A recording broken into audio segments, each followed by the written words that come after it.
तो साइन ये है कि तुम्हें एक अजीब तरीके का बायस दिखाई देगा दुनिया में। अब ये डिपेंड करता है कि तुम सेल्फ इम्प्रूवमेंट कब से कर रहे हो। अगर तुम बहुत ही यंग एज से कर रहे हो तुम्हें यह बायस स्कूल में ही दिख जाएगा। अगर तुम स्कूल टाइम से ही एक वेल राउंडेड मैन बन चुके हो, जो कि अच्छा दिखता भी है, जिसकी पर्सनालिटी भी अच्छी है, जो कि इमोशनल स्ट्रेंथ भी रखता है, लीडरशिप रखता है, एवरीथिंग, जिससे बात करके लोगों को लगता है कि हाँ, what an admirable personality is, तो तुम एक अजीब चीज़ देखोगे कि स्कूल में भी हो तो वहां पर भी टीचर के ट्रीटमेंट में बायस पाओगे। मान लो किसी और ने कुछ गलती की, कोई उसने गलती किया, उसको उसकी पनिशमेंट मिली, तुम ये अजीब चीज़ देखोगे कि वही गलती तुम करोगे, तो because teachers now hold a certain level of respect for you, तो या तो तुम्हें उस गलती की सज़ा बहुत कम मिलेगी compare to the other guy, compare to the normal guys, या तो तुम्हें उसकी सज़ा मिलेगी ही नहीं और तुम्हें यह कह के छोड़ दिया जाएगा कि नहीं नहीं, मुझे लगता है कि इसने जानबूझ के नहीं किया होगा, नहीं नहीं, मुझे लगता है कि इसका ये गलत जजमेंट हो गया होगा। It is very very strange जब ये किसी के साथ होता है। वही पनिशमेंट जो दूसरों को दी जा रही है फॉर सम रीज़न तुम्हें नहीं दी जा रही, फॉर सम रीज़न तुम्हारे साथ बर्ताव अच्छा हो रहा है इसके बावजूद कि तुमने वही सेम गलती की थी जो कि दूसरों ने की थी, तुम्हारे साथ ट्रीटमेंट अलग हो रहा है। जब भी अपने आप को एक वेल राउंडेड आदमी बनाते हो, क्योंकि अब तक तो ये समझ ही गए होगे कि the man's value is not solely based on his looks alone. Looks बहुत ज़्यादा इंपॉर्टेंट है, तुम्हें लुक्स पे फोकस करना चाहिए। Looks are like a prerequisite, तुम्हें लोग पहले देखेंगे, उसी के बाद बाकी चीज़ें जज करते हैं। But a man's value is not solely based on his looks. Looks के बाद आती है आपकी पर्सनालिटी, आपका इमोशनल स्ट्रेंथ, आप रिस्पॉन्ड कैसे करते हो प्रोवोकेशन को, आप टेस्ट को रिस्पॉन्ड कैसे करते हो। Okay, and when you are doing everything right, तो अपने आसपास के, चाहे वो महिलाएं हैं या पुरुष हैं, चाहे वो तुम्हारी उम्र के हैं या तुमसे बड़े हैं, you will have a subconscious level of respect from them because they will have subconscious level of trust in you, a faith, a type of faith. Strong man जो होते हैं उनमें सबका विश्वास रहता है एक तरीके का। कॉन्शियसली नहीं करते तो सबकॉन्शियसली रिलाई करते हैं, विश्वास करते हैं। इसलिए तुम देखोगे कि the world starts to favour you in a very very strange way. तुम्हें बताया गया था कि जब तुम्हें सज़ा मिलेगी तो सबको बराबर तरीके से मिलेगी, या तो जिसको नहीं मिलेगी तो वो पक्का टीचर का चापलूस होगा, चमचा होगा। तुम देखोगे कि तुम चापलूस नहीं थे, चमचे नहीं थे, तब भी for some reason teachers hold you in a high regard. Teachers think कि तुमने वही गलती की है तो तुमने किसी और अच्छे जजमेंट से की होगी, और वही किसी और चोमू ने की है तो उसने जानबूझ के की है, उसको सजा मिलनी चाहिए। So he will get punish right in front of you, और तुम देखोगे कि यू आर स्पेयर्ड। ठीक है, ऐसे छोटे छोटे इंस्टेंसेस होते हैं, हमेशा नहीं होंगे, तो ये मत सोचना कि हमेशा तुमको पनिशमेंट मिलेगा ही नहीं, तो जाके बस तहलका मचाओ स्कूल में।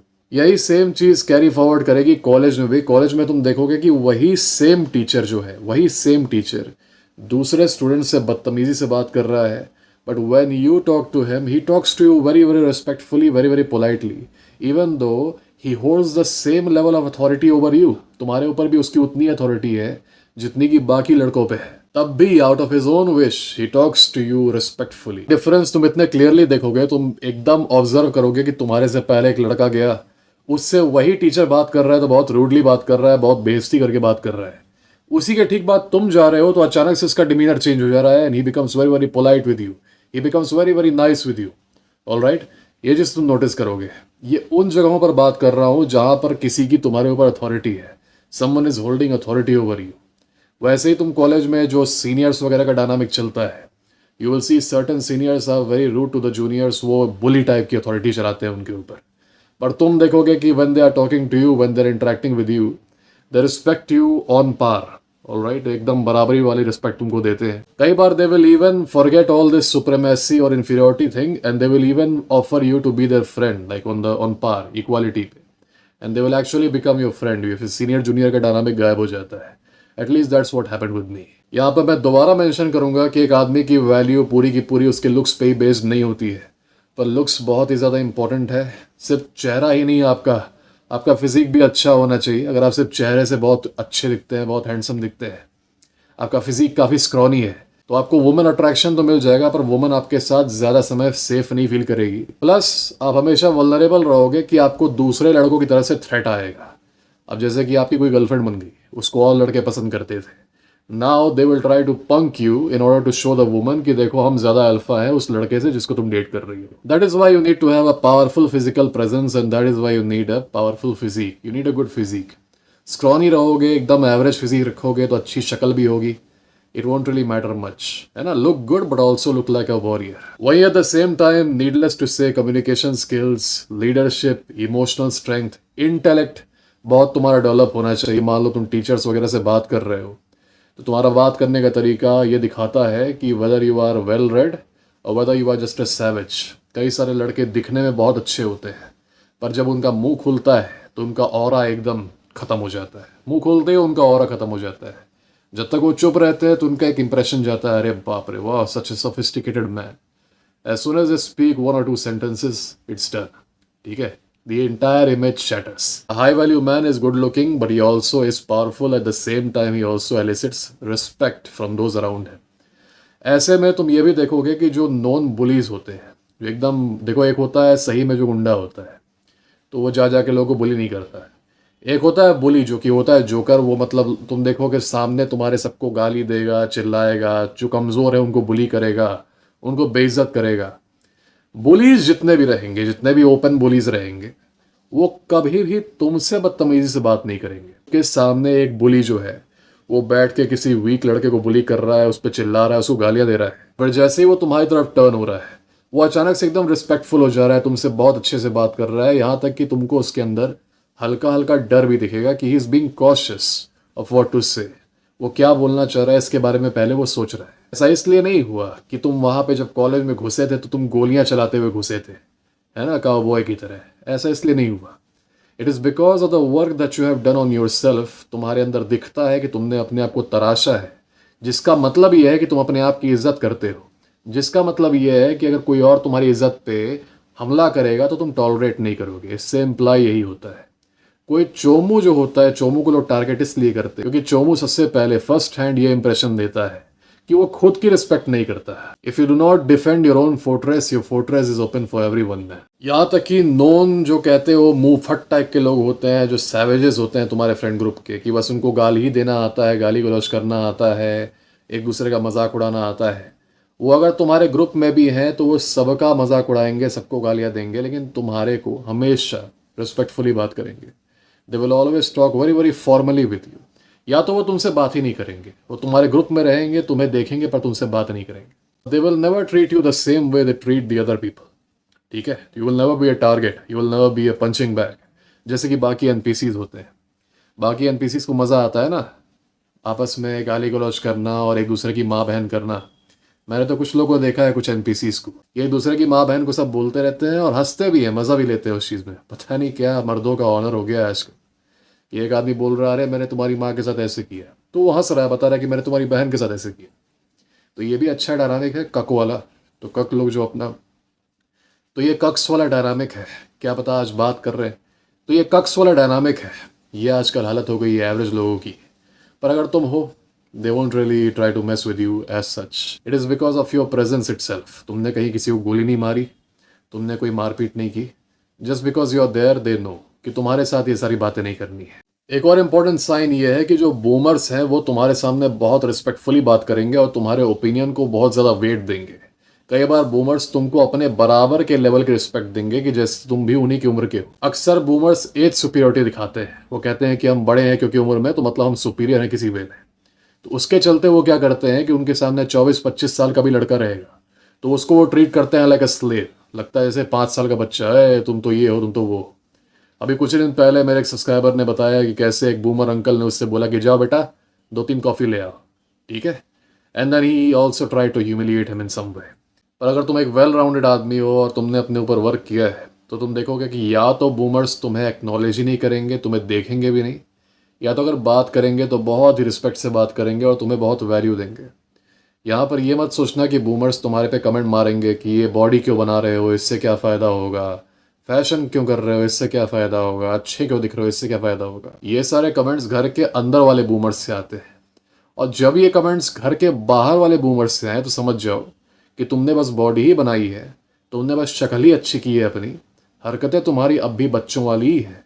अब भी जब तुम मिलते हो अंकल आंटी से शादी वगैरह में, तो वहाँ पे तुम्हारी हरकत यही सबसर्विएंट वाली रहती है कि अरे अरे हाँ ठीक है अंकल, अच्छा ठीक है ठीक.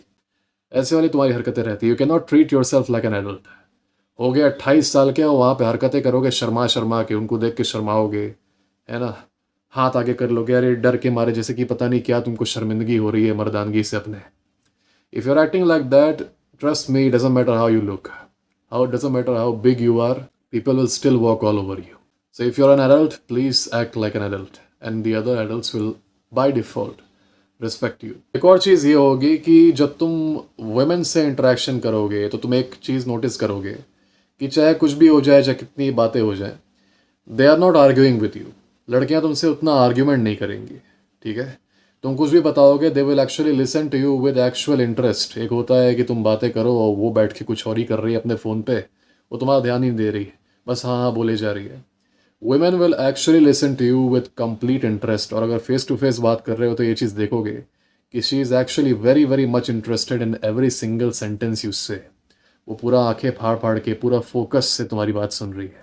Not only this, but at the same time तुम्हारी और उसके बीच में आर्ग्यूमेंट नहीं होगी. वो इतना ज़्यादा तुम्हारी आइडियोलॉजी से या फिर तुम्हारी बातों से इतना ज़्यादा वो कह सकते हो इंस्पायर हो जाएगी कि she will not find it in herself to question it और टू आर्ग्यू विद यू. अगर उसे डिसएग्रीमेंट होगा तो she will express it very very calmly in a very respectful manner while the same time respecting your own opinion. लेकिन जो एक अजीब सा लफंगे वाला आर्ग्यूमेंट होता है ना कि अरे तू तो गलत कह रहा है, ये तो गलत, ये क्या बात कर रहा है यार, ऐसे वैसे, इस टाइप की तो बात पहली बात कोई लड़की तुमसे करेगी ही नहीं. You know, doesn't matter how aggressive she is, doesn't matter how masculine she is, she will always speak in a very very sophisticated, in very very soft manner with you, in a very very feminine manner. Bro type की बातें होती है ना, लफंगे type की बातें, तू क्या कर रहा है, तू कहाँ जा रहा है, अरे तू अपनी जेब खाली कर, ये कर वो कर. ये सारी बातें वो लड़कियां उन लड़कों से करती हैं जो कि सहेली जोन में आ जाते हैं. सहेली जोन में आने वाले लड़के, जिनके बारे में मैंने एक वीडियो में बात की है, सहेली जोन में जो लड़के आ जाते हैं उनकी लड़कियां उतनी इज्जत वैसे भी नहीं करती. तो they just treat them like या जो भी what ever, I don't really care. कई सारे लड़के जो बॉयफ्रेंड भी होते हैं, इन रियलिटी वो सहेली जोन में जा चुके होते हैं. नाम भर की रिलेशनशिप होती है, लेकिन उनकी गलतियों की वजह से उन्होंने इतनी चेजिंग की होती है, इतना रोया होता है रिलेशनशिप में, इतना गिड़गिड़ाया होता है, इतना हाथ पैर जोड़ा होता है कि नाम भर का रिलेशनशिप रहता है, पर वो लड़के खुद सहेली जोन में जा चुके होते हैं. उनकी गर्लफ्रेंड उनको बेइज्जत करती है, उनकी गर्लफ्रेंड उनसे सारे काम करवाती है, पर जब मिलने का टाइम आता है तो कहती है यार मेरे पास टाइम नहीं है. Meanwhile the guy keeps begging her कि प्लीज़ आज मुझसे मिल लो, सिर्फ 10 मिनट मिल लो, सिर्फ 5 मिनट मिल लो. And the woman is like be fortunate कि मैं तुमसे बात तक कर रही हूँ, समझे. You will not have this problem, doesn't matter whether you are talking to them on your romantic pursuits या फिर ऐसे ही बात कर रहे हो. You will find women will be in general nice to you, alright. They'll be very nice to you and they will not try to offend you in any way. Exceptions always exist. Last और सबसे important sign ये है कि जो natural introvert हैं, जो so called introvert होते हैं, बहुत confident लोग, ये भी तुम्हारे अराउंड बहुत सेल्फ कॉन्शियस फील करेंगे. ये चीज़ तुम सेंस कर लोगे कि वो लड़के जो कि बहुत ज़्यादा फ्री होते हैं, सबसे बात करते हैं, हमेशा खुश रहते हैं, कूदते फांदते रहते हैं, as soon as they come near you, as soon as they come into your proximity, they start acting very very awkward. बहुत सेल्फ कॉन्शियस फील करेंगे. ये चीज़ थोड़ा सा नोटिस करना मुश्किल होता है क्योंकि नेचुरल इंट्रोवर्ट्स बहुत ही एक्सपर्ट होते हैं in acting energetic, in acting confident. तो अगर तुम ध्यान से नोटिस नहीं कर रहे हो तो तुम्हें डिफरेंस नहीं दिखेगा between how they talk to other people and how they talk to you. जब वो तुमसे बात करेंगे तो तुम एक चीज़ पाओगे कि they are carefully watching their words, they are also, उनका टोन भी थोड़ा सा डाउन है, और वो हरकतें भी जो कर रहे हैं वो हर एक हरकत करने के बाद तुम्हें देख रहे हैं. They are looking at you कि तुम उसको अप्रूव कर रहे हो या नहीं, या फिर तुम हंस तो नहीं रहे हो उनके ऊपर. ऑलराइट, उनके अंदर खुद ही से एक इनसिक्योरिटी आ जाती है तुम्हारे को देख के. It is because they see you as a sort of जज कि मुझे मतलब नहीं है, बाकी ये सब तो NPCs हैं, मैं क्या, ये सब मुझे जज करें, कोई दिक्कत की बात नहीं है. But because they value you in their mind, तो उनको लगता है कि हाँ ये आदमी मुझे जज करेगा तो इसकी जजमेंट का कुछ मतलब है. ऑलराइट, अगर ये मेरे ऊपर हंस रहा है तो मतलब मैं सही में कुछ रिडिकुलस कर रहा हूँ. अगर ये मुझे कॉम्प्लीमेंट कर रहा है तो मतलब सही में मैं कुछ अच्छा कर रहा हूँ. पता है यार, being a man is a gift. ये इतना अच्छा गिफ्ट है कि once you start improving yourself, ये एक नेवर एंडिंग राइड है. It keeps on going going going, मतलब you can keep getting better and better every single day. इसका कोई एंड नहीं है. ऑलराइट, और सबसे अच्छी बात यह है कि the better you make yourself, तुम देखोगे कि लाइफ खुद तुम्हें फेवर कर रही है. तुम देखोगे कि जो लोग तुम्हें नहीं भी जानते, जो अजनबी हैं एकदम से, वो तुम्हारे साथ और अच्छा बर्ताव कर रहे हैं और अच्छा व्यवहार कर रहे हैं. डजेंट मैटर तुम जहाँ भी जाओ, वहाँ पर तुम देख रहे हो कि certain angry people, certain agitated people, even they treat you nicely. Alright, so the world becomes kinder when you look better, when you dress better, when you have a good physique, when you have great emotional control, when you have good leadership, जो तुम्हारी aura अच्छी है, जो तुम दूसरों को inspire कर सकते हो, जो तुम दूसरों को कुछ ना कुछ सिखा सकते हो, कुछ वैल्यू दे सकते हो, द वर्ल्ड बिकम्स काइंडर, है ना। The world becomes very very beautiful. और ये दिन पर दिन होता रहता है, तो the world becomes kinder and kinder and kinder. तब तुम वर्ल्ड को एंजॉय करने लगोगे। The world becomes an actual nice place. दुनिया हेल उन्हीं लोगों के लिए है जो कि अभी बॉटम बैरल पे है, अपने आप को असेंड नहीं कर रहे हैं, अपने आप को लेवल अप नहीं कर रहे हैं पर डे, जो कि करना चाहिए। देखो इन लाइफ, तुम्हारी लाइफ में सब कोई चला जाएगा, तुम्हारे साथ जो जो है, they will all leave you, alright. The only person who will not leave you is you your self. तो उस हिसाब से तो यार आई think you should love your self more than any thing else in the world. जितना प्यार तुम्हें खुद से करना चाहिए उतना तो किसी से नहीं करना चाहिए, because you will always stick with your self for your entire life, है ना। तो ये लॉयल्टी सोचो तुम्हारी खुद से है, तो I think you should preserve yourself, you should value yourself, and you should always love your body, love your mind, love your emotions, everything. Be proud of who you are, और साथ ही साथ अपने आप को तराशते रहो हर दिन ताकि तुम बेटर होते रहो। You know it only gets better and the world will treat you nicely, as I said. तुम्हारे लिए ईजी होगा, क्योंकि सीरियसली अगर अपने आप को असेंड करने की बात की जाए तो most man they are not interested. वो वीडियोस देखते हैं यूट्यूब पे, वो बात अलग है। एक दो दिन वो जिम चले जाएंगे, एक दो दिन वो कुछ ना कुछ सेल्फ इम्प्रूवमेंट कर लेंगे, उसकी बात अलग है। लेकिन जो होता है एज अ लाइफ स्टाइल, ज़िंदगी भर अपने आप को लेवल अप कर रहे हो, ये चीज़ करने की एबिलिटी और ये चीज़ करने की इच्छा बहुत ही कम आदमियों में होती है। ऐसे में अगर तुम हल्का सा भी अपने आप को हर रोज़ लेवल अप कर रहे हो तो तुम बहुत आगे चले जाओगे बाकी आदमियों के कंपैरिजन में, क्योंकि बाकी आदमी अपने आप को इम्प्रूव इसीलिए करते हैं क्योंकि अभी ये ट्रेंडी है। यूट्यूब पे देखने को आ रहा है कि भाई वर्कआउट करो, लुक्स मैक्सिंग करो, पॉर्न छोड़ो, मैस्टरबेशन छोड़ो। तो क्योंकि ट्रेंडी हो गया है इसलिए लोगों को पता चल गया है, नो फैप वगैरह, सीमेन रिटेंशन वगैरह।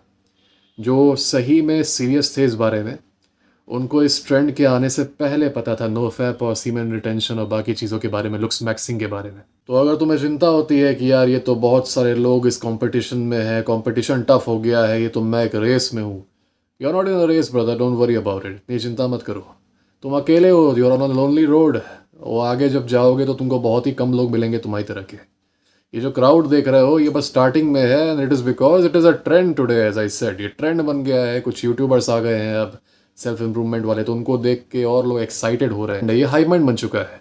जैसे कि मैंने बोला था ना कि मेल इश्यूज एक हाई माइंड बन चुके थे, जिनको सही में केयर करना था वो पहले से करते थे। अब बाद में ट्रेजेडी होने के बाद जिनको मतलब ही नहीं था मेल इश्यूज से कभी, वो ट्रेंड पे कूदने के लिए वो भी लगे कि हाँ हाँ मेल इश्यूज, मेल इश्यूज। और देखो जैसे ही वो हाई माइंड ओवर हुआ, अब कोई ऐसा केस नहीं आ रहा, थैंक्स टू गॉड। तो अब वो ट्रेंड वाले जा चुके हैं, और जो ओजीज थे जिनको सही में चिंता थी वो अब भी हैं, वो अब भी कंटेंट बना रहे हैं। क्योंकि उस समय तो देखे होगे मेन स्ट्रीम यूट्यूबर्स भी बना रहे थे कंटेंट अबाउट मेल इश्यूज। आज सब गायब है क्योंकि अब दूसरा हाई माइंड आ गया, दूसरा ट्रेंड आ गया। ऐसे ही for the larger crowd self improvement बस एक ट्रेंड है, उसके बाद कुछ और ट्रेंड पकड़ लेंगे। वैसे भी सोशल मीडिया पे ट्रेंड आता जा रहा है। कोई तुमको इतना गुस्सा दिला रहा है, कोई ट्रेंड तुम्हें, कोई तुम्हें एंक्शस कर दे रहा है, बस तुम्हारा इमोशन अप एंड डाउन हो रहा है, तो उसमें एनपीसीज कूदते रहते हैं from one trend to another. You on the other hand, if you are worried about a race, it will not be a race. ठीक है, तुम देखोगे ये बहुत लोनली जर्नी होगी। बाद में जाके तुमको बहुत खोजने पे कुछ ऐसे मिलेंगे लड़के जो कि who will be on the same page as you. So you do not need to worry about anything, man. If you are someone who is actually serious and who is watching this video and you have been losing hope, तुम बहुत ज़्यादा सोच रहे हो. Yeah, it's not that bad. It's not even that difficult. Even if you are taking tiny steps every single day, ठीक है, you'll be way ahead, just by taking tiny steps every single day. I wish you guys the best. God bless you.